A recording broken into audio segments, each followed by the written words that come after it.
We have more in-depth coverage now of Inauguration Day. I'm joined by 12 News Politics Editor Ted Nesi. Obviously, Ted, an important day for the country, but what happened in Washington today is going to have some big impacts here in Rhode Island. Absolutely, Mike. Obviously, the biggest one being something we've been talking about a lot, which is Governor Gina Raimondo will be leaving the state at some point soon after being nominated as President Biden's Commerce Secretary. As we've been reporting, that set in motion a transition here in Rhode Island as Lieutenant Governor Dan McKee prepares to move into the top job for the final 2 years of Raimondo's term.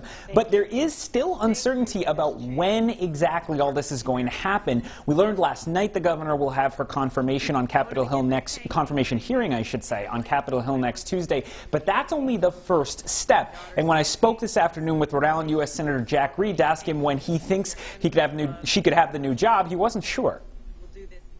Her hearings next week, I suspect she's going to do a superb job.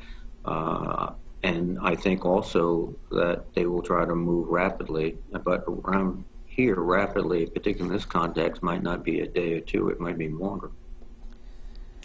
And, Mike, that context, of course, being that the Senate still needs to start an impeachment trial of the former president, Donald Trump, while they're doing this other business, and we don't know the timing on that yet. All right, Ted, we just heard from Senator Reed. He gets a long-awaited promotion, really, when you think about it. Yeah, I mean, Reed's been in the Senate now 30 years, but because the newly elected Democratic senators from Georgia got sworn in today, that gave Democrats control of the Senate, and that means, as you say, Mike, Reed will become chairman of the powerful Armed Services Committee.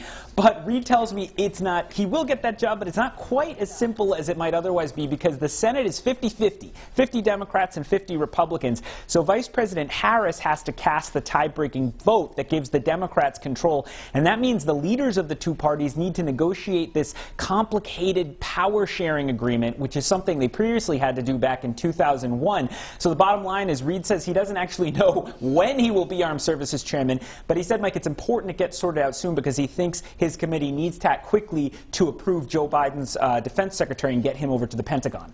Little roadie on the national stage when you think about it. We are 0.3% of the country's population, but some big names here. All right, Ted, as always, thank you very much.